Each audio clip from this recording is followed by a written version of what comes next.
Assalamualaikum warahmatullahi wabarakatuh. Mari kita mulai. Bismillahirrahmanirrahim. Ada pertanyaan dari brosur? Dari brosur. Yang pertama di halaman 1, di paragraf yang paling bawah. Iman dan takwa bukan hanya pelengkap dalam ibadah, tetapi merupakan pondasi utama dalam membentuk ketahanan spiritual yang kokoh. Tanpa keduanya, seseorang akan mudah putus asa ketika menghadapi musibah, merasa hampa ketika kehilangan, dan mudah tergoda dalam keadaan sempit.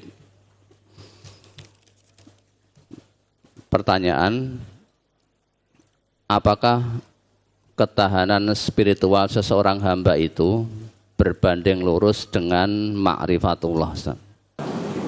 Lah iya no. Orang yang mengenal Allah tentu kondisi batinnya, kondisi kejiwaannya, sisi spiritualnya pasti akan kuat. Diuji apapun oleh Allah, dia pasti akan cari jalan keluar sesuai dengan petunjuk Allah. Diuji senang, dia bersyukur, tidak akan sombong. Orang yang spiritualnya tidak baik, tidak mengenal Allah, tentu tidak akan punya aspek batin, sisi dalam. Spiritual itu sisi dalam manusia. Dan ini hanya akan baik jika dia mengenal Allah. Diuji kesenangan oleh Allah, dia bersyukur, tidak sombong, tidak merendahkan orang lain. Maka tentu dia bersyukur karena yakin kenal Allah. Kalau saya mensyukuri nikmat ini, Allah sudah berjanji la azidannakum. Diuji karir yang mentereng, lancar, dia bersyukur, menggunakan karirnya itu untuk lebih mendekat kepada Allah, bukan malah merasa sombong, merasa paling pintar dan lain sebagainya. Ini karirku lancar ini ya karena kepandaianku, lah itu sombong. Cara mensyukuri nikmat itu kan berulang kali disampaikan. Tidak hanya cukup mengucap alhamdulillah saja. Bersyukur yang sesungguhnya itu kalau menurut Allah dan Rasulnya itu tidak hanya sebatas ucapan alhamdulillah di lisan. Setelah ucapan alhamdulillah,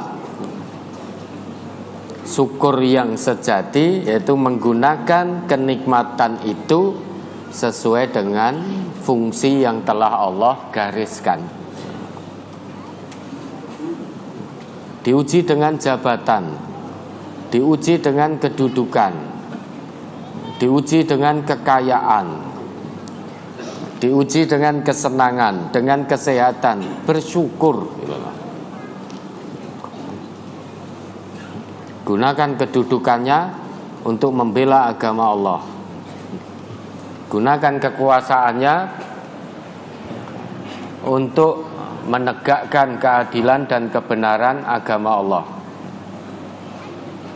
Bukan malah kekuasaan untuk menindas orang lain, kedudukan untuk menzalimi orang lain. Itu gagal dalam ujian kalau begitu. Kekayaan untuk kesombongan itu juga gagal ujian. Kenapa? Karena tidak kenal Allah. Orang yang kenal Allah pasti bersyukur, karena syukur itu perintah Allah. Yang tidak kenal Allah, dia akan sombong dengan kenikmatan kenikmatan yang diterima. Orang yang ma'rifatullah, kenal Allah, diuji dengan kesulitan, kesusahan, dia sabar karena kenal Allah. Perintah Allah hanya untuk bersabar, bukan untuk keluh kesah. Orang yang tidak kenal Allah diuji kesulitan, entah itu kemiskinan, kefakiran, sakit, dan lain sebagainya, dagangan tidak laku, dan lain sebagainya. Itu kalau nggak kenal Allah akan berkeluh kesah. Makanya orang yang kenal Allah itu semua aktivitasnya mengagumkan. Mau bersyukur, mau bersabar, itu menjadi kebaikan bagi orang yang kenal Allah. Nabi kita pernah bersabda, ajaban li amril mu'min, sungguh mengagumkan perkara orang yang beriman. Inna amrohu kullahu khair. Nah, semua perkara orang yang beriman itu menjadi kebaikan bagi dirinya. Walaisa dzaka li ahadin illa lil mu'min. Yang demikian itu tidak akan didapatkan oleh siapapun kecuali hanya oleh orang yang beriman. Semua perkara itu akan menjadi kebaikan bagi orang yang beriman, apapun itu. In asobathu sarra'u syakara. Jika dia ditimpa kesenangan, jadi kesenangan itu juga termasuk ujian, Bapak Ibu. Asoba itu kan musibah, sesuatu yang menimpa. Maka kesenangan itu juga musibah, sesuatu yang menimpa. Orang beriman itu kalau ditimpa kesenangan, ditimpa kenikmatan, syakara, dia segera bersyukur kepada Allah. Ya tentunya syukur di situ mengucap alhamdulillah, kemudian menggunakan kenikmatan itu sesuai fungsi yang telah digariskan oleh Allah. Ya contoh sederhananya berulang kali kita contohkan, nikmat mata. Bukan hanya sekedar untuk melihat, tapi matanya orang yang beriman itu untuk melihat yang baik-baik. Nikmat lisan, ujian lisan, bukan sekedar alhamdulillah. Sesudah ucap alhamdulillah, gunakan lisan sesuai dengan fungsi yang telah Allah gariskan, yaitu berkata yang baik. Kalau belum bisa berkata baik, kata Nabi, diam. Itu syukur yang sejati, syukur yang sesungguhnya. Fakana khairal lahu. Dengan syukur itulah menjadi kebaikan. Sebaliknya, wa inna sobathu dzarra'u sabara. Jika ditimpa kesulitan, ditimpa keburukan, ditimpa kesusahan, ciri orang yang beriman itu sabara, bersabar. Bukan gresulo. Karena hadisnya berbunyi wa in asobathu dharra'u sabara, bukan wa in asobathu dharra gresulo, bukan begitu. Sabarlah. Lah sebetulnya kita tahu Bapak Ibu, kita ini kalau ditimpa seneng, diuji dengan kenikmatan, kita syukur atau enggak itu kita tahu. Mbok yakin toh? Setiap orang itu tahu aku ki jane bersyukur apa enggak. Diberi nikmat sehat, dia syukur enggak dengan kesehatan itu? Itu sebetulnya kita sadar dengan perbuatan bahwa saya ini tidak mensyukuri kesehatan ini. Diberi kesehatan malah datang ke tempat-tempat maksiat. Berarti kan sadar tidak mensyukuri nikmat sehat. Nanti kalau pas sakit saja eling tempat-tempat yang baik, eling masjid, eling ngaji. Ketika sakit, ya Allah berikan kesembuhan ya Allah, biar hamba bisa sholat jamaah di masjid, bisa ngaji kembali, berkumpul dengan orang-orang yang baik. Begitu diberi kesehatan, lupa. Lungo ke tempat-tempat maksiat. Ketika menuju tempat maksiat, gue yang lewati masjid. Tapi masjidnya ditontonnya, ditolahnya ora gitu loh. Nanti sakit lagi, ingat lagi masjid, ingat lagi majelis-majelis ilmu. Ini orang yang tidak bersyukur. Diuji kesulitan, kita sabar atau enggak? Sakjane. Sakjane apa bahasa Indonesianya ini? Hah? Sebenarnya kita tahu sabar atau tidak. Ya Allah, golek dit kok angel men. Nah, itu enggak sabar gitu loh. Ya. Cari uang halal kok sulitnya minta ampun. Ya Allah, sudah sholat loh saya. Bahkan puasa loh. Puasa Daud sisan. Tapi kok sulit sekali mencari uang. Akhirnya setan masuk. Alah, kamu sholat, kamu puasa, nyatanya Allah meninggalkan kamu. Kamu cari uang sulit, dah cari yang haram saja. Sing penting itu duit.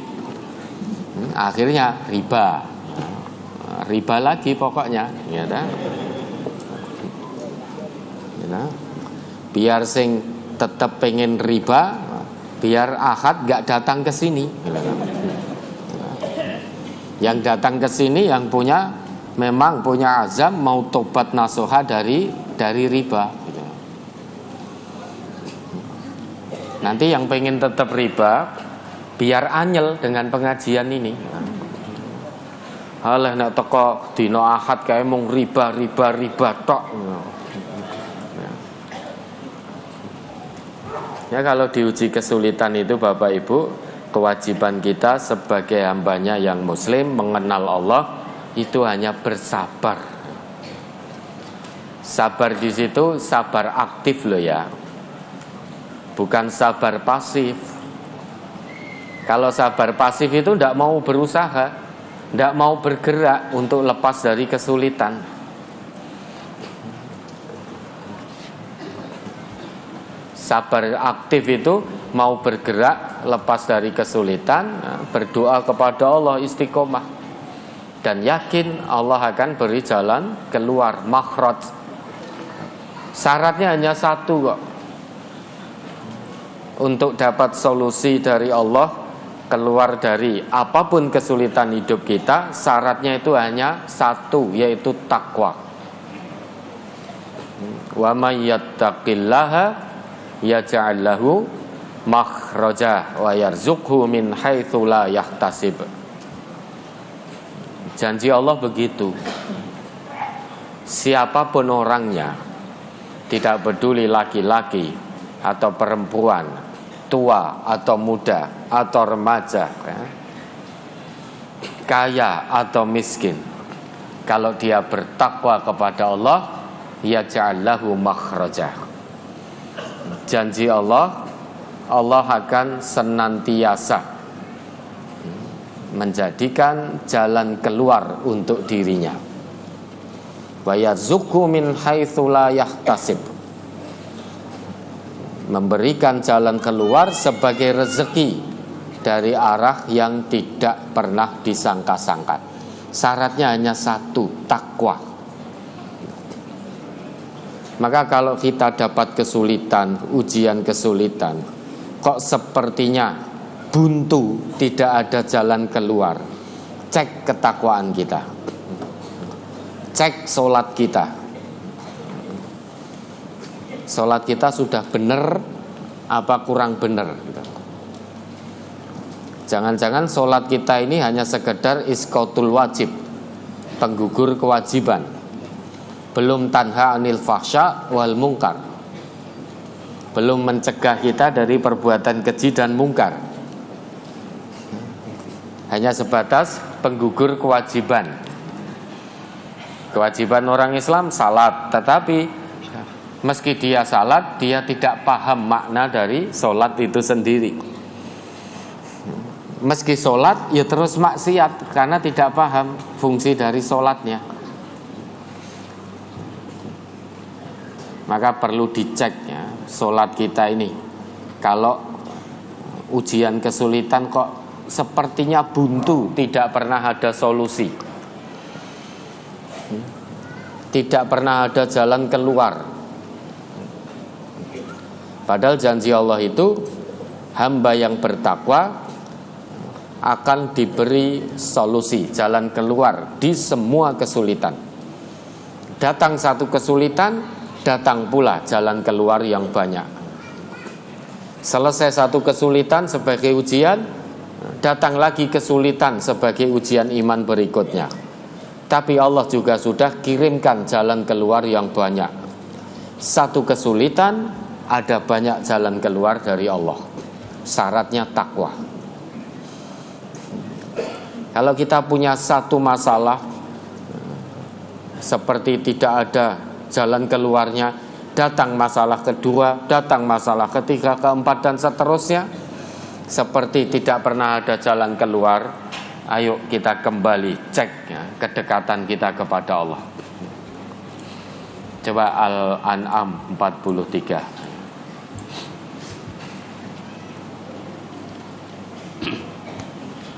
Surat Al-An'am, nama surat 6 ayat 43. Walaula idz ja'ahum ba'suna tadarra'u walakin qasat qulubuhum wa zayyana lahumus syaitanu ma kanu ya'malun.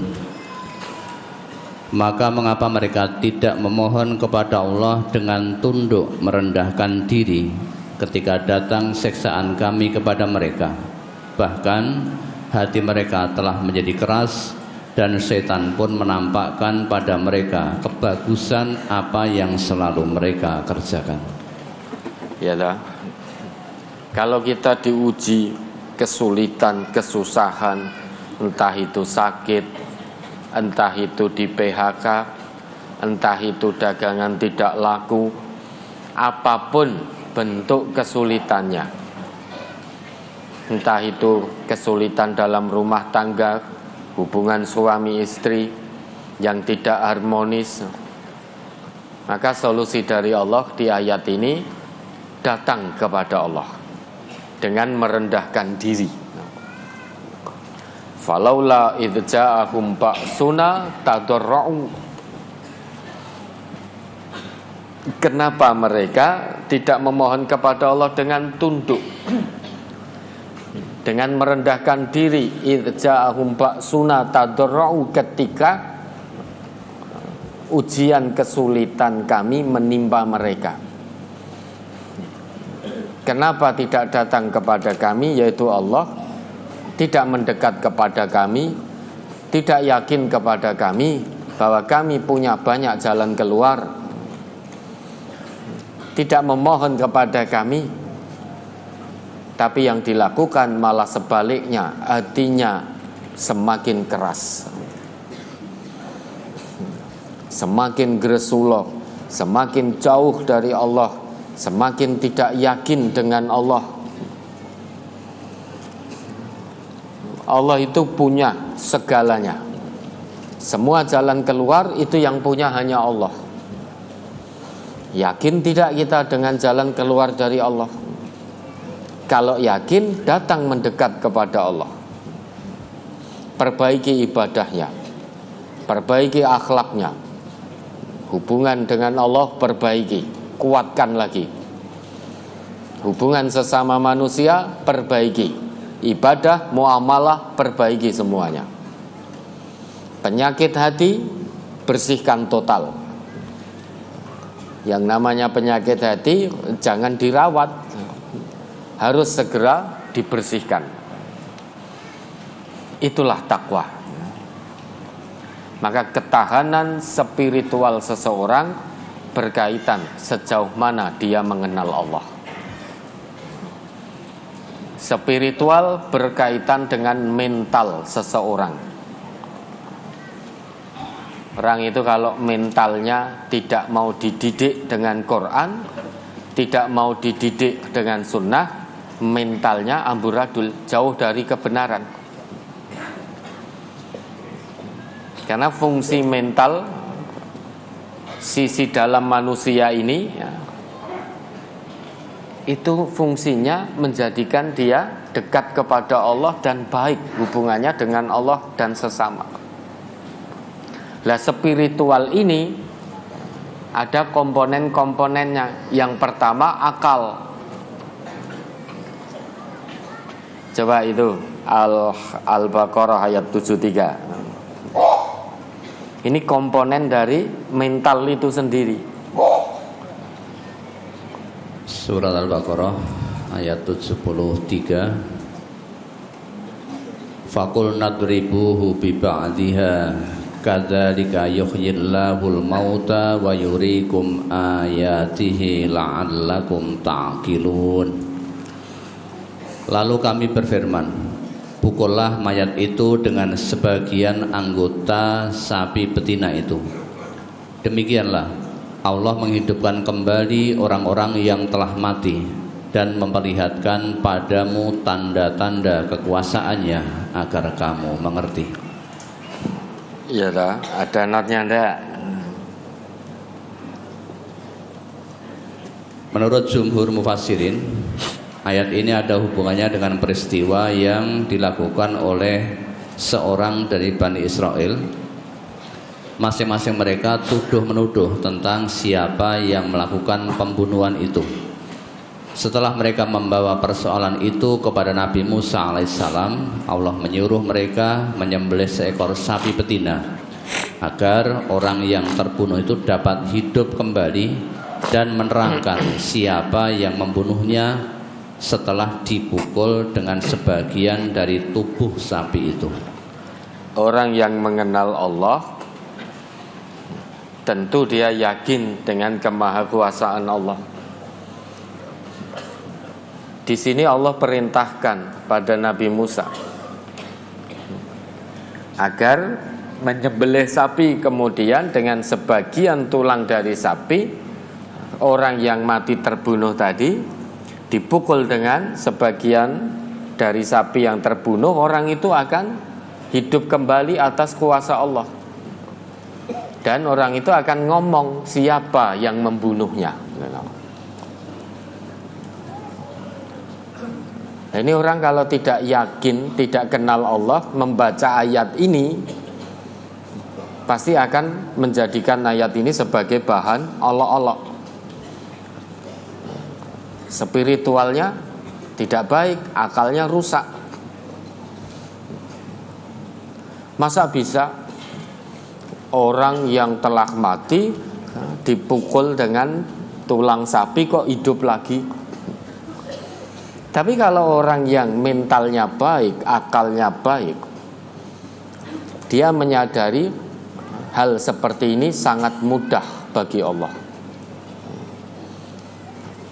Tapi dalam konteks kekinian tidak mungkin lagi terjadi. Karena pada waktu itu masih diutus para nabi, para rasul,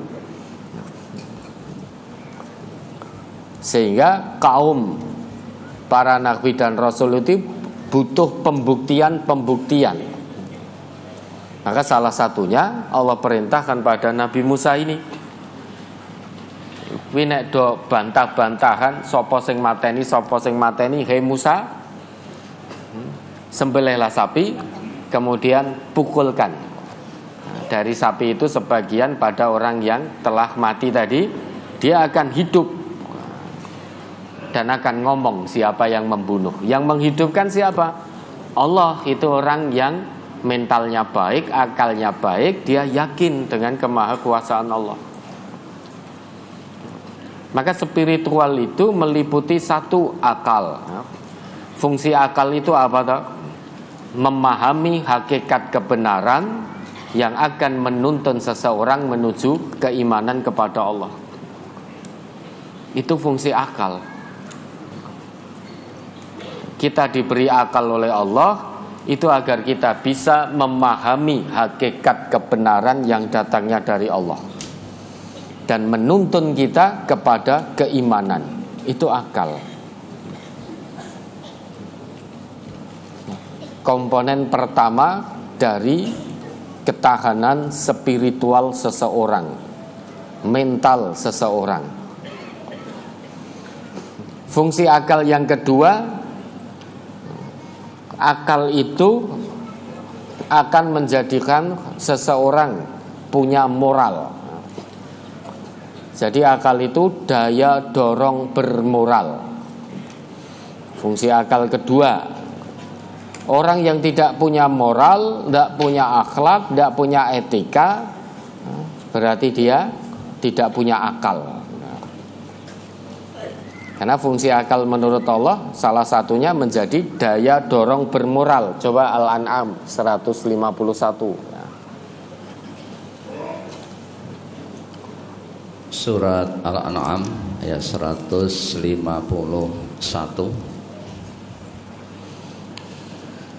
Qul ta'alau atlu ma harrama rabbukum alaikum alla tusyriku bihi syai'aw wa bil walidaini ihsana wa la taqtulu awladakum min imlaq nahnu narzuqukum wa iyyahum wa la taqrabul fawahisha ma dhahara minha wa ma batan wala taqtulun nafsal lati harramallahu illa bil haqq dzalikum wassaqum bihi la'allakum ta'qilun.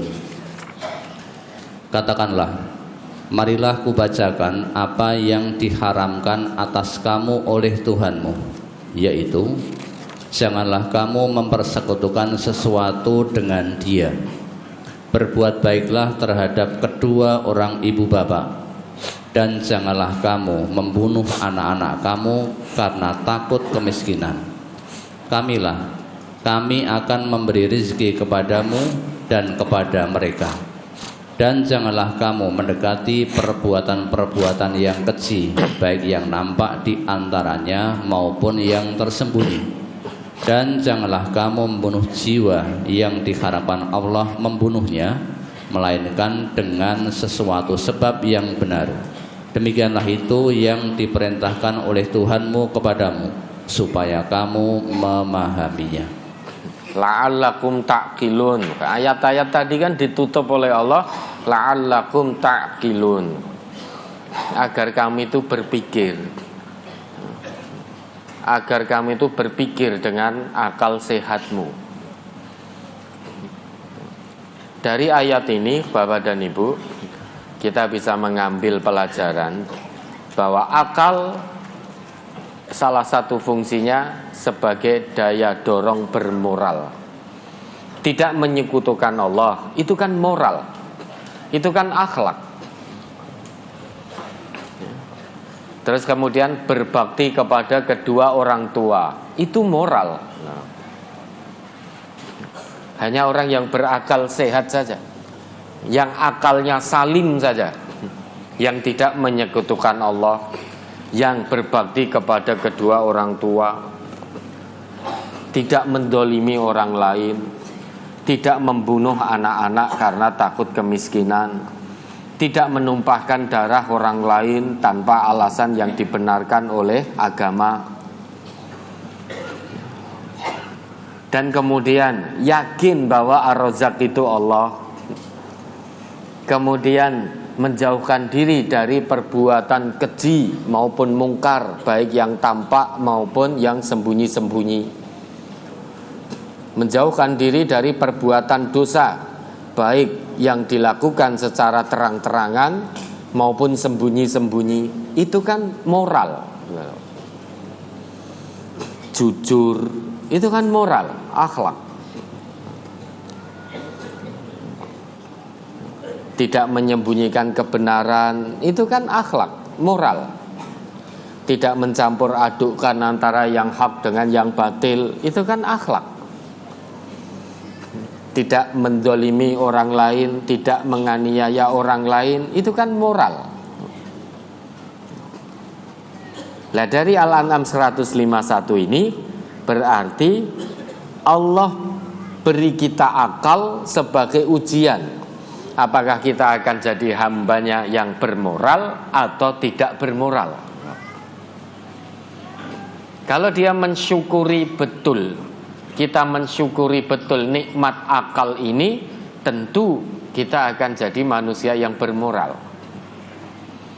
Hanya menggunakan akal untuk kebenaran, berbuat kebenaran, cinta kebenaran dan terus berbuat benar, cinta kejujuran dan terus berlaku jujur. Itu orang yang punya akal sehingga moralnya baik. Akal yang baik hanya bisa didapat saat kita itu betul-betul kenal dengan Allah, ma'rifatullah itu. Maka spiritual itu komponen pertama akal, yang kedua kolbu. Kolbu itu apa tuh? Hati. Fungsi hati itu apa? Satu, tempat bersemayamnya iman. Itu kolbu. Coba Al-Hajj 32.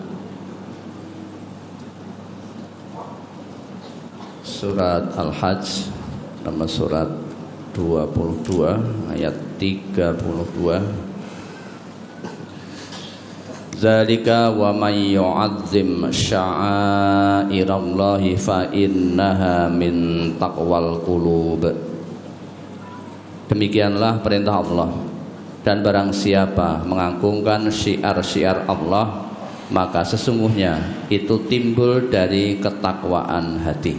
Mengagungkan syiar-syiar Allah berarti tunduk patuh pada syariat Allah, pada aturan Allah. Kalau itu kita lakukan, tunduk patuh betul pada aturan Allah, ketahuilah ada iman dalam hati kita. Sehingga seseorang itu spiritualnya baik atau tidak tergantung kolbunya, tergantung imannya. Tempat iman itu ada di kolbu. Kalau kolbu seseorang itu baik, pikirannya pasti baik. Kolbunya itu salim, akalnya juga akan salim, perbuatannya juga akan salim, ucapannya juga akan salim, pola pikirnya juga akan salim. Semua ditentukan dari kolbunya. Maka yang selamat di hadapan Allah itu yang datang kepada Allah biqalbin salim. Karena kolbun itu menjadi sumber seseorang baik atau tidak tergantung kolbunya. Kalau kolbunya salim, penglihatannya juga salim, pendengarannya juga salim, lesannya juga salim, pola pikirnya, cara berpikirnya juga salim, perbuatannya salim. Karena hati yang salim itu, Bapak Ibu, dia akan kirim, dia akan kirim pesan ke seluruh organ tubuh. Pesan yang terkirim yang baik-baik. Nah, kalau kolbun seseorang itu sudah salim, semuanya akan salim. dia akan kirim sinyal ke otak, dia akan kirim sinyal ke akal. Orang yang punya otak belum tentu punya akal. Binatang itu punya otak, tapi tidak punya akal. Manusia juga punya otak, tapi kalau kita mengikuti kebatilan, kedzaliman, bukan kebenaran yang kita ikuti, berarti kita hanya punya otak, tidak punya akal. Sehingga lebih hina daripada binatang. Jadi untuk berpikir manusia itu bukan otak, ya, tapi akal.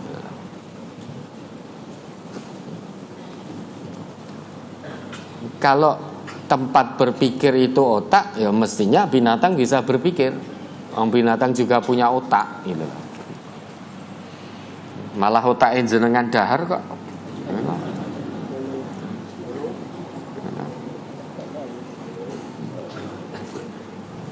Tidak semua manusia yang punya otak itu pasti punya akal. Kalau semua manusia pasti punya otak, tapi belum tentu semua manusia punya akal. Kalau dia tahu kebenaran, tahu kemaksiatan, kok yang diikuti kemaksiatan, maka dia hanya punya otak tapi tidak punya akal. Kalau dia ikuti kebenaran, jauhkan diri dari kemaksiatan, dia punya otak dan punya akal. Semua itu ditentukan sejauh mana kesaliman dari kolbunya. Kalau kolbunya salim, insya Allah semuanya akan salim juga. Ini sumber, ya, kolbu ini menjadi sumber. Cara-cara itu mesin seseorang itu jalan baik atau tidak tergantung kolbunya. Kolbu ini untuk bisa jadi baik harus dicelup. Dengan apa? Dengan ayat-ayat Allah. Satu-satunya celupan terbaik untuk kolbu kita, ya celupan Allah, yaitu Al-Quran. Tanpa celupan Al-Quran, seseorang tidak akan bisa punya kolbun salim. Bagaimana kolbunnya akan salim?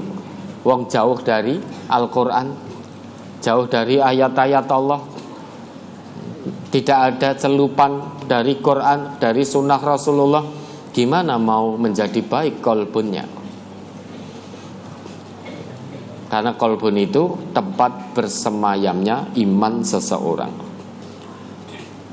Itu salah satu fungsi kolbun. Fungsi kedua dari kolbun, ya, tempat sarana memperoleh ilmu, itu kolbun. Ya. Al-Hajj coba 46. Itu fungsi kolbu yang kedua, sarana memperoleh ilmu. Surat Al-Hajj nomor surat 22 ayat 46. Afalam yasiru fil ardi fatakuna lahum qulubun ya'qiluna biha aw adhanun yasma'una biha fa innaha la ta'mal absar walakin ta'mal qulubul lati fis sudur. Maka apakah mereka tidak berjalan di muka bumi, lalu mereka mempunyai hati yang dengan itu mereka dapat memahami, atau mempunyai telinga yang dengan itu mereka dapat mendengar? Karena sesungguhnya bukanlah mata itu yang buta, tetapi yang buta ialah hati yang di dalam dada. Kalau menurut Allah dalam ayat ini, manusia itu berpikir dengan kolbu. Qulubu ya'qiluna biha. Jadi harusnya kita berpikir itu dengan hati yang ada di dalam dada, bukan yang di kepala ini. Kepala ini hanya mendapat kiriman mendapat pesan dari hati yang ada di dalam dada. Kalau hatinya mengirim pesan baik, berpikirnya baik. Hatinya mengirim pesan untuk husnudon, maka yang di kepala juga husnudon. Hatinya, kolbunya ngirim pesan untuk suudon, untuk ghil, maka kepalanya juga suudon. Isi kepala juga suudon. Kalau kolbunya mengirim sinyal untuk sombong, isi kepalanya juga penuh dengan kesombongan, maka jadi besar kepala, besar mulut.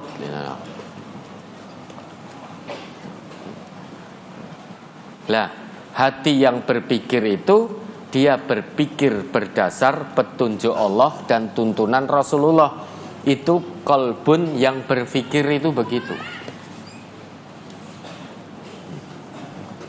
Maka bagi orang Islam, bagi orang yang beriman, sarana untuk memperoleh ilmu salah satunya kolbun.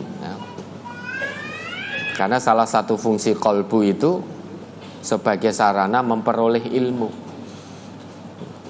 Kalau ilmu yang diserap baik, hatinya betul-betul berpikir dengan baik, dengan lurus, maka sinyal yang akan dia kirim ke seluruh anggota tubuh kita hanya sinyal yang baik. Nah, ketika dapat ilmu, dia akan gunakan pada hal-hal yang baik. Tidak mungkin dia dapat ilmu kemudian dia gunakan untuk menimpakan madharat orang lain. Itu tidak mungkin, karena kolbunnya berpikir. Orang yang punya ilmu digunakan menimpakan madharat, mendolimi orang lain, itu kolbunnya sudah rusak, sudah tidak salim lagi, sudah ghairu salim, itu sudah rusak, sudah hancur. Maka isi kepalanya juga hancur-hancuran, sak karepe dhewe, tabrak sana tabrak sini, larangan Allah diterjang, larangan Rasulullah juga dilanggar.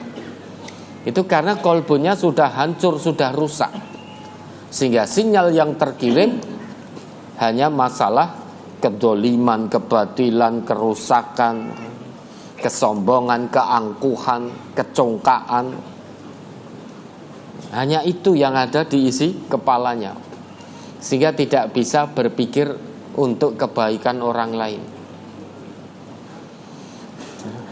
Fungsi kolbun yang ketiga, pusat kesadaran mental moral seseorang. Pusat kesadaran mental moral seseorang yang mempunyai kemampuan untuk membedakan yang hak dan yang batil, serta mengikuti yang hak. Itu fungsi kolbun. Jadi pusat kesadaran mental moral seseorang yang memiliki kemampuan untuk membedakan antara yang hak dengan yang batil, dan mampu mengikuti yang hak. Itu kolbun salim, itu begitu. Kita itu sudah tahu ini hak, ini batil, karena manusia itu diberi kolbun oleh Allah, tahu mana yang hak, mana yang batil. Orang yang mengenal Allah dengan baik, begitu dia tahu antara yang hak dan yang batil, pasti yang diikuti yang hak. Dia tinggalkan yang batil, jauhkan diri dari kebatilan. Tapi kalau tidak ma'rifatullah, tidak mengenal Allah, tahu ini hak, tahu ini batil, tahu ini pahala, tahu ini dosa, yang diikuti adalah dosa, yang diikuti kebatilan, yang diikuti kemaksiatan, karena tidak kenal Allah. Maka orang yang tidak kenal Allah, spiritualnya hancur-hancuran. Kenapa? Karena mentalnya juga hancur-hancuran. orang yang mentalnya tidak baik, sisi dalamnya tidak baik,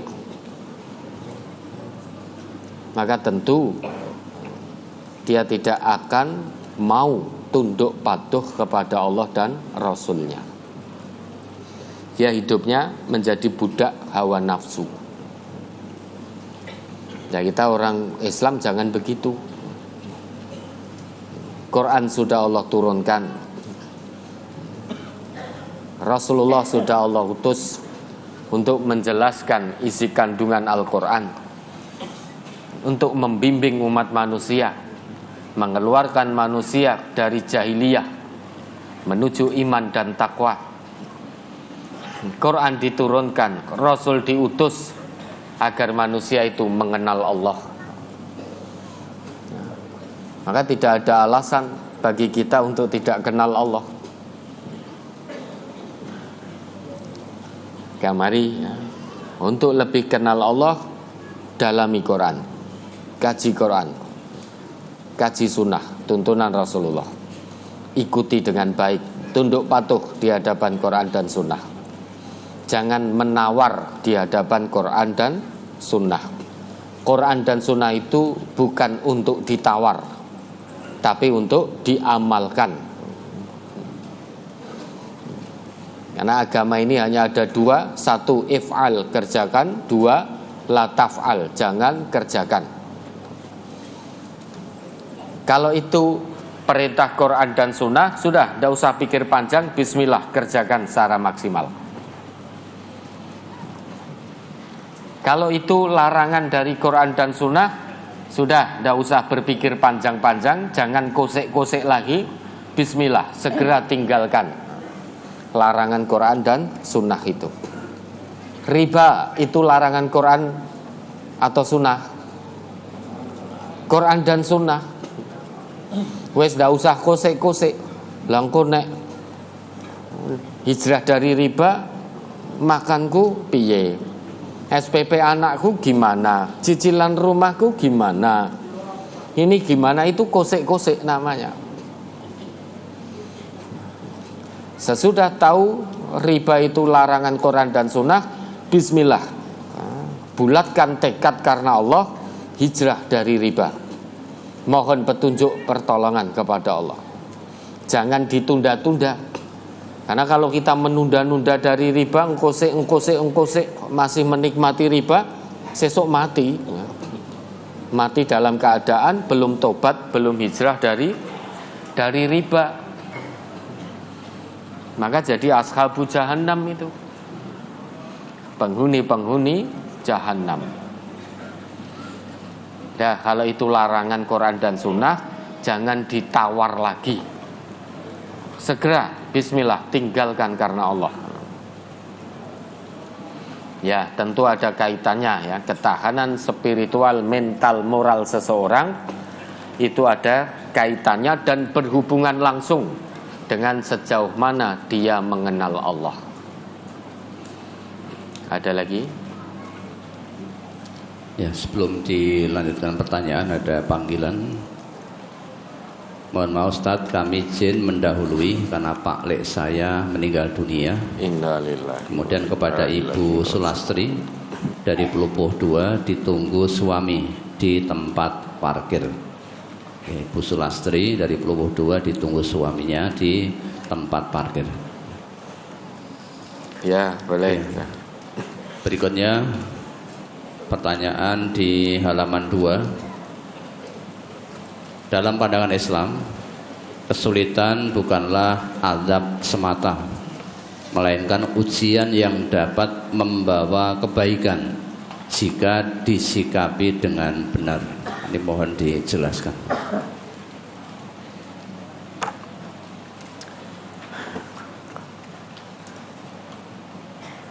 Ujian itu, kesulitan itu, Bapak dan Ibu, bagi orang Islam itu bukan azab. Kesulitan, kesusahan, sakit, fakir, miskin, bangkrut, PHK, kehilangan keluarga tercinta, itu bagi orang Islam, kata Allah, itu bukan azab, tapi itu ujian iman dan takwa. Tinggal sejauh mana kita menyikapi ujian tersebut. Kalau kita sampai meratap, misal keluarga tercinta dipanggil oleh Allah, sedih boleh, manusiawi. Tapi kalau sampai berkepanjangan, sampai meratap, bahkan sampai menyalahkan Allah,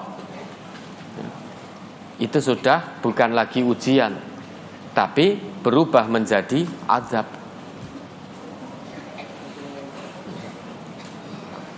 Kesulitan itu hanya bisa menjadi ujian kalau kita menyikapinya dengan benar, itu dengan cara sabar itu. Orang yang beriman seharusnya yakin ujian yang Allah berikan itu bukan karena Allah benci pada dia, tapi justru Allah sangat menyayanginya. Allah hendak menaikkan derajatnya tinggi-tinggi, maka diuji dulu oleh Allah. Bapak Ibu atau kita semua ini kalau tidak ingin diuji oleh Allah, itu jalannya cukup mudah. Kalau sudah bosan dengan ujian kesulitan, ujian iman dan takwa dari Allah, cukup tempuh dua jalan. Niscaya tidak akan lagi diuji oleh Allah. Satu, mati. Dua, keluar dari Islam. Nanti kalau sudah keluar dari Islam, tidak akan diuji lagi, tapi diujo, barkui diadab gitu loh.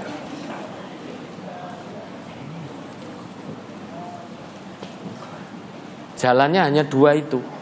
Kalau sudah tidak mau dengan ujian iman yang berupa kesulitan ini, hanya ada dua, mati atau keluar dari Islam. Selama masih jadi orang Islam, selama itu akan diuji oleh Allah seumur hidup. Seumur hidup pasti, sampai dia bersih dari dosa, baru selesai ujian. Fama yabrahul bala'u bil abdi hatta yatrukahu yamshi 'alal ardi wa ma 'alaihi khati'ah. Sabda Nabi demikian. Senantiasa ujian itu akan menimpa hamba Allah yang beriman, terus menerus, tidak akan pernah selesai.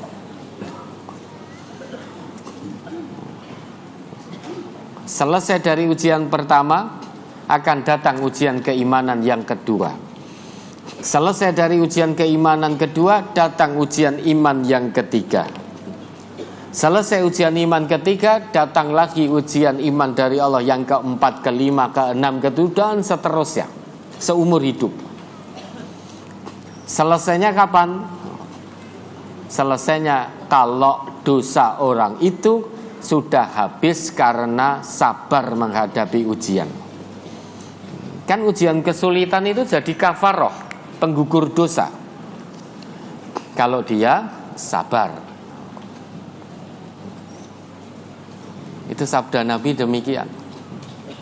Sehingga nanti dia berjalan di atas muka bumi sudah tidak punya dosa.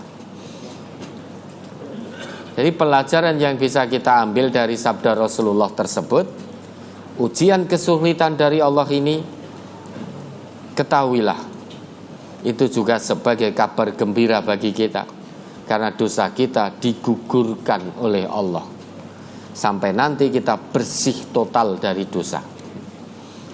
An Mus'ab ibni Sa'din an abihi qala, dari Mus'ab bin Sa'ad dari ayahnya ia berkata, Qultu ya Rasulullah, bapaknya Mus'ab pernah bertanya pada Rasulullah, wahai Rasulullah, ayyun nasi asyaddu balaan, siapakah manusia yang paling berat ujiannya? Qala, Nabi menjawab, al-anbiya'u, manusia yang paling berat ujiannya adalah para nabi. Summal amsalu fal amsal, kemudian orang berikutnya yaitu para sahabat, para tabi'in. Jadi manusia yang paling berat ujiannya menurut Nabi, yang pertama para nabi. Fal amsal, summal amsal, kemudian manusia sesudah generasi para nabi, yaitu para sahabat-sahabat Nabi. Sahabat para nabi itu. Kemudian fal amsal, generasi sesudah sahabat para nabi.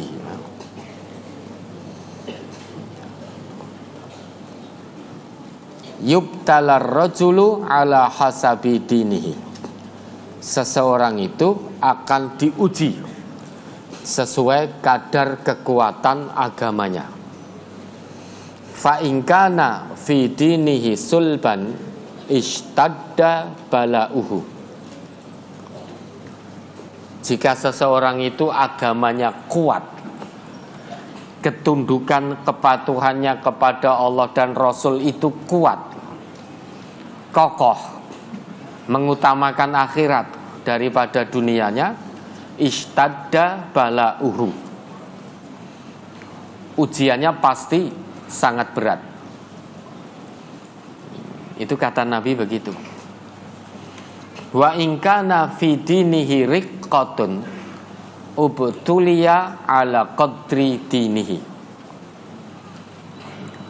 jika seseorang itu agamanya tipis, lemah,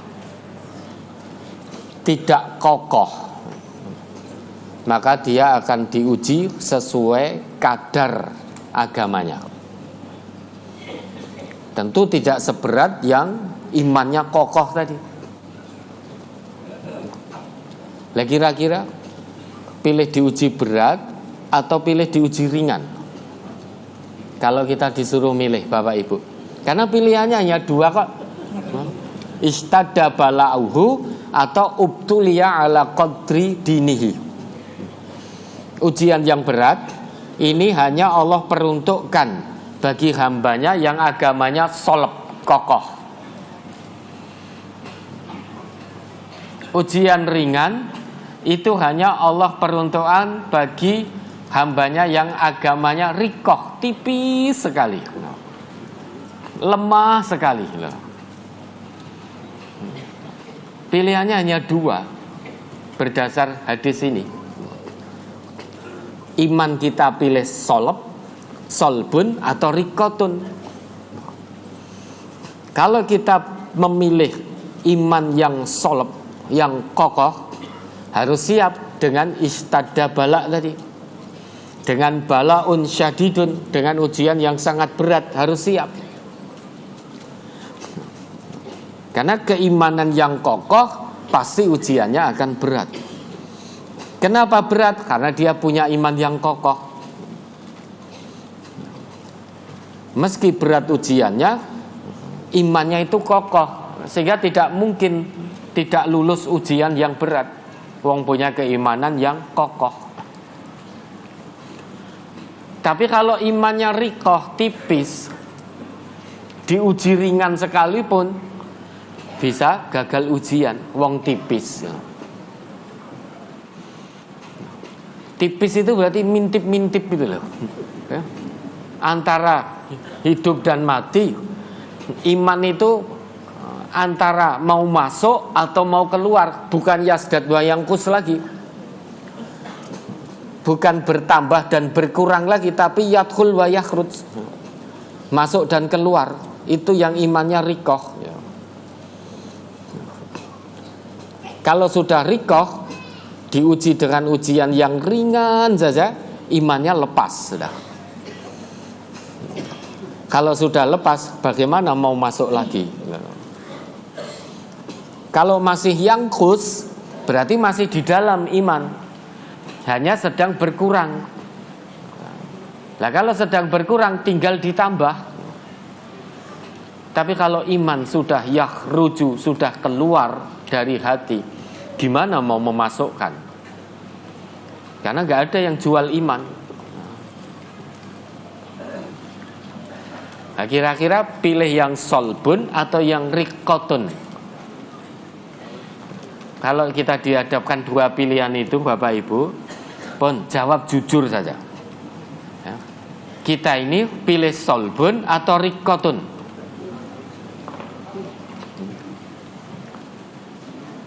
Kira-kira pilih yang mana? Saudaraku sana itu siapa yang duduk di sana itu, lupa namanya. Siapa Ustaz? Mas Ari, pilih yang solbun atau rikoh? Biasanya kenceng kok ini jadi.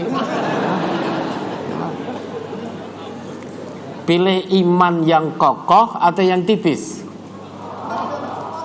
Kokoh, alhamdulillah. Berarti siap dengan ujian kesulitan yang sangat berat. Ya. Ya, nanti diuji lagi. Ya,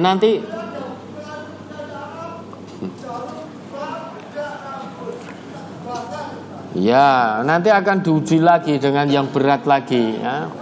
Ya.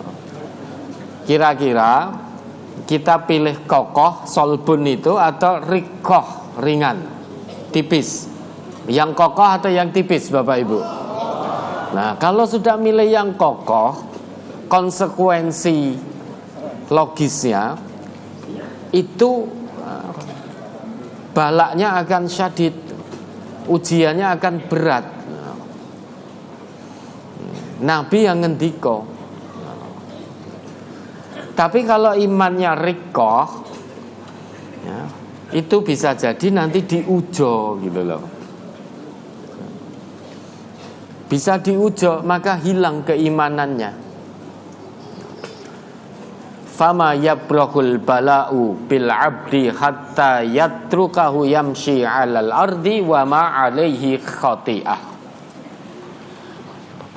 Dan senantiasa ujian itu akan terus menimpa seorang hamba sampai Allah membiarkan hamba tersebut berjalan di atas muka bumi ini tanpa dosa. Hadis riwayat Tirmidzi, juz 4, halaman 28, nomor hadis 2509. Ini hadis hasan sahih.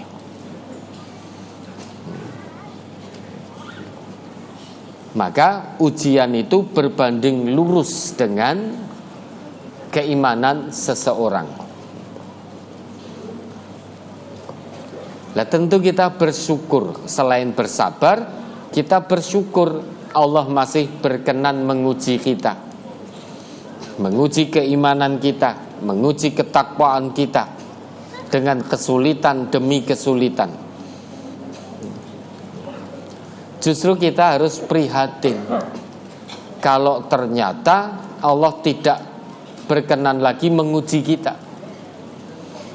Kalau Allah tidak berkenan menguji kita lagi, berarti Allah sedang ngujo kita. Itulah istidraj. Terus melakukan kemaksiatan, tapi usahanya lancar, uangnya melimpah, karirnya lancar, padahal tidak taat pada Allah. Kesehatannya prima, jarang sakit. Itu namanya diujo, istidraj. Coba Al-An'am 44. Al-An'am ayat 44. A'udzu billahi minasyaitonir rajim. Falamma nasu ma dzukiru bihi fatahna 'alaihim abwaaba kulli syai' hatta idza farihu bima utu akhadnahum baghtatan fa idzahum mublisun. Maka tatkala mereka melupakan peringatan yang telah diberikan kepada mereka, kami pun membukakan semua pintu-pintu kesenangan untuk mereka, sehingga apabila mereka bergembira dengan apa yang telah diberikan kepada mereka, kami siksa mereka dengan sekonyong-konyong, maka ketika itu mereka terdiam berputus asa.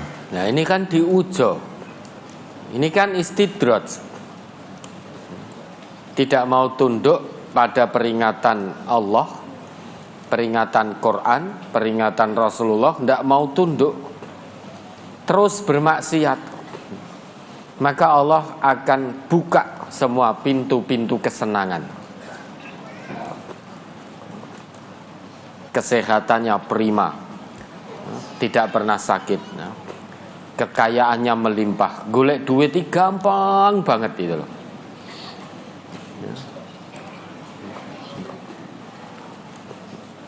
Karirnya melesat, lancar tanpa hambatan, tanpa rintangan.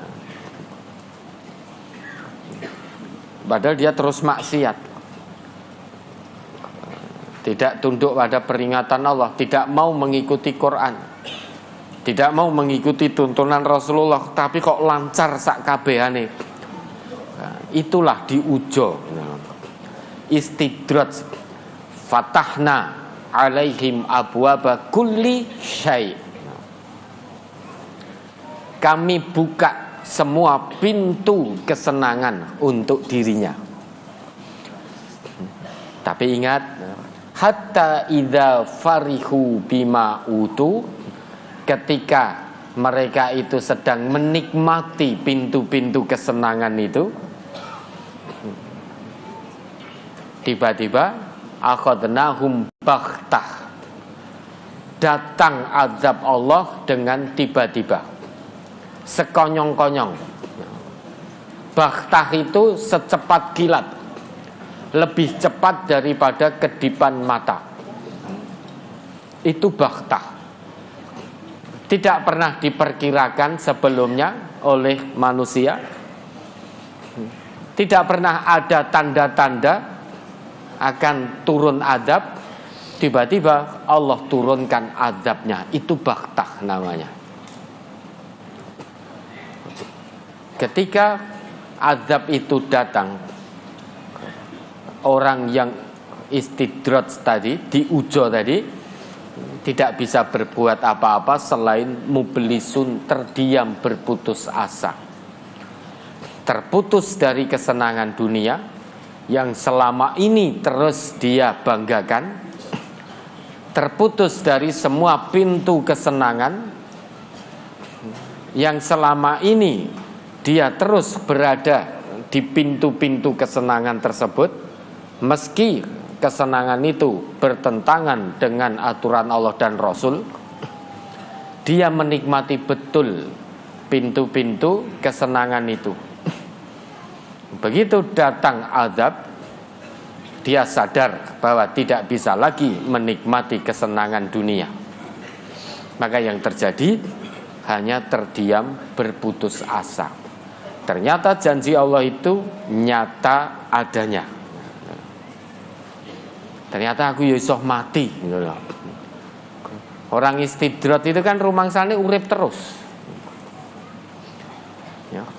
Orang yang diujo, yang dibukakan pintu-pintu kesenangan oleh Allah, itu kan biasanya lupa daratan, tidak ingat Allah, tidak ingat mati, rumangsane urip terus. Ya.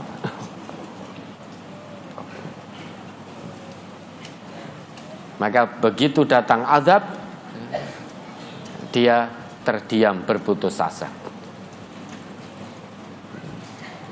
Ketakutan, gemetar, tapi tidak bisa berbuat apa-apa selain menerima azab bertubi-tubi. Pas sakaratul maut saja azabnya sudah bertubi-tubi itu. Malaikat itu kalau mencabut nyawanya orang-orang pendurhaka itu, orang-orang pembangkang itu ya, itu digambarkan seperti di sendal-sendal itu akan dipukul-pukul ya, pukul tengkuknya, pukul gegernya, ndang metu to. Ora gelem metu. Mintip-mintip mau metu kembalikan lagi, gebuk meneh. Begitu terus.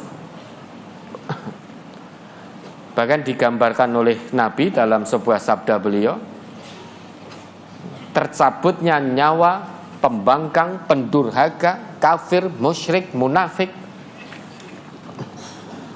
Itu seperti seseorang yang menancapkan besi bergerigi ke kain wol yang basah, kemudian besi bergerigi itu dia angkat. Kira-kira kain wol itu yang basah tadi ada yang katut enggak di besi yang bergerigi itu? Ada, banyak yang katut. Begitu katut, digoyang-goyang begini gen ucul gitu loh. Biar tinggal besinya tadi. Digoyang-goyang ini celup ke kain bol lagi, angkat lagi jenek sing katut, balik ke meneh. Goyang-goyang diublak-ublak gitu ya. Diangkat lagi, masih katut lagi, celup ke meneh gitu loh. Terus seperti itu. Maka ya udah mublisun udah. Tidak bisa berbuat apa-apa selain terdiam, berputus asa dan merasakan betapa dahsyatnya adab dari Allah. Nah, kira-kira pilih diuji atau diujo? Kalau sudah milih diuji, ya sudah. Kalau datang ujian kesulitan, jangan gresulo. Berarti kita sudah memilih keimanan yang solep, iman yang solbun, yang kokoh. Semakin sulit ujian, yakini berarti iman kita dinilai semakin kokoh oleh Allah. Semakin datang ujian yang lebih sulit lagi, alhamdulillah, berarti iman kita sangat bernilai di hadapan Allah. Nah, begitu Bapak Ibu ya. Allah teori tok. Pomo diuji berat tenan poyo iso. Makanya sesama muslim itu saling bertawasau, saling nasihat menasehati. Ketika saya diuji berat gresulo, jenengan menasehati saya. Ustadz, dulu Ustadz pernah menyampaikan hari Ahad tanggal 3 Agustus 2025 di kajian Ahad pagi ya. Kalau sudah memilih iman yang solep, yang kokoh, memang konsekuensinya diuji dengan ujian yang berat. Apa kesupen dan itu ya. Itulah tawasau bil haq bis sober itu begitu. Nah, kalau ada saudara kita yang datang menasehati kita tentang kesabaran, keikhlasan, itu kita harusnya bersyukur, jangan marah. Allah ngomong tok wis lunga kono. Nah, itu kita berarti nggak bersyukur. Nah,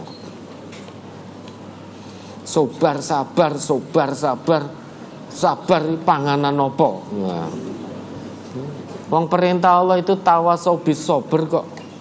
Saudara kita menasihati tentang kesabaran, lah malah kita tolak gimana? Katanya milih diuji. Iya, sabar dan sholat. Iya, alhamdulillah. Coba diingat itu ya. Al-Baqarah 153 coba. Ya, 145 ya. Mari yang 153, mari ya. Al-Baqarah ayat 153. Ya ayyuhalladzina amanu sta'inu bis-sabri was-shalah innallaha ma'as-sabirin. Hai orang-orang yang beriman, mintalah pertolongan kepada Allah dengan sabar dan sholat. Sesungguhnya Allah beserta orang-orang yang sabar. Ya, coba 45-nya. Nanti akan ada bedanya antara 153 dan 45. Al-Baqarah ayat 45. Wasta'inu bis-sabri was-shalah wa innaha lakabiratun illa 'alal khashi'in. Dan mintalah pertolongan kepada Allah dengan sabar dan salat. Dan sesungguhnya yang demikian itu sungguh berat kecuali bagi orang-orang yang khusyuk. Iya dah. 153 ya ayyuhalladzina amanu ista'inu bis sabri was shalah innallaha ma'as sabirin. Orang yang telah ngaku beriman pada Allah itu diperintah oleh Allah untuk minta tolong, mendekat kepada Allah hanya dengan dua, yaitu sabar dan sholat. Apapun problem kehidupannya, jalan keluarnya sabar dan sholat yang benar gitu loh. Rumah tangga tidak harmonis, ayo suami istri perbaiki lagi, tingkatkan kesabarannya, perbaiki sholatnya, jangan hanya sebatas penggugur kewajiban. Ada problem apapun lah, jalan keluar dari Allah itu sabar dan sholat. Apakah sholat itu mudah? Berat, sangat berat. Wa innaha lakabirah. Di Al-Baqarah 45 tadi ya. Wa innaha lakabiratun illa 'alal khashi'in. Lakabirah, sangat-sangat berat. Sungguh sholat itu sangat-sangat berat, kecuali bagi orang-orang yang hatinya khusyuk, maka sholat menjadi ringan. Kok rasanya males banget untuk mendirikan sholat, ya, munafik itu ya. Kalau kita merasa males banget untuk mendirikan sholat, hati-hati, ada sifat kemunafikan dalam diri kita, harus segera kita hilangkan. Kok sudah sholat, tidak males sholatnya, tapi kok masih terus maksiat? Hati-hati, belum khusyuk kita dengan sholat kita. Sholat yang khusyuk itu yang tanha anil fahsya wal mungkar. Maka sholat seseorang yang sudah bisa tanha anil fahsya wal mungkar, dia akan menikmati betul terhadap sholatnya. Rindu dengan sholat. Baru selesai sholat subuh, itu sudah rindu kapan masuk waktu zuhur. Maka menunggu zuhur, dia sholat duha. Karena senang sholat, rindu dengan sholat, tidak malas, ringan hati untuk mendirikan sholat. Masuk waktu zuhur, sebelum jamaah zuhur, dia qobliyah dulu, terus jamaah zuhur, habis itu ba'diyah. Sudah gitu menanti-nanti kapan asar. Begitu sudah mendekati waktu asar, karena dia menikmati betul dengan sholat. Sholat itu kan pertemuan seorang hamba dengan Robnya. Maka orang yang hatinya khusyuk, itu orang yang rindu pertemuannya dengan Allah. Sholat itu kan interaksi seorang hamba dengan Allah. Maka dia rindu, datang waktu asar, dia sholat, munajat kepada Allah, interaksi dengan Allah. Baru selesai asar, sudah kangen untuk maghrib. Mendekati waktu maghrib, sebelum adzan pun dia sudah siap-siap. Itu yang orang yang khusyuk terhadap sholatnya.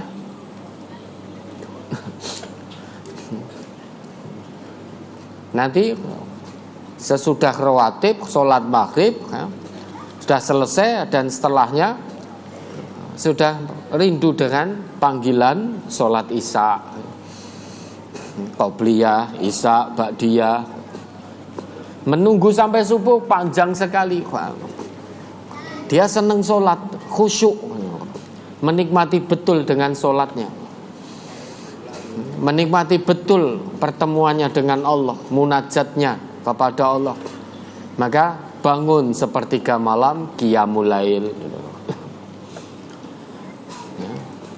Itu sholat yang khusyuk, yang dikerjakan dengan khusyuk. Beda dengan orang begitu selesai sholat duhur, lagi asik aktivitas dunia, dengar adzan asar, anyel lagi wae duhur wis asar. Nah, itu berarti hati belum khusyuk, belum menikmati sholat itu namanya. Baru selesai sholat asar, terdengar adzan maghrib kejane mudeng jam pora to ya. Apa ora ngerti lagi sholat asar, sudah maghrib saja. Jadi melangkah untuk sholat itu berat sekali. Munafik itu ya. Bahkan dengar muadzin mengumandangkan adzan itu ya ora seneng. Nah, kenapa ndak seneng? Karena begitu mendengar muadzin mengumandangkan adzan, sholat meneh, urip kok mung sholat terus. Ya, ini hati yang tidak khusyuk. Maka apapun problem hidupnya, kesulitan hidupnya, jalan keluar dari Allah hanya sabar dan sholat. Tingkatkan kesabarannya, perbaiki sholatnya. Waladzikrullahi akbar. Mengingat Allah dalam sholat itu ibadah yang paling utama. Kalau dalam sholat saja kita tidak ingat Allah, apalagi di luar sholat, lebih tidak ingat Allah lagi. Ya, terus ada lagi.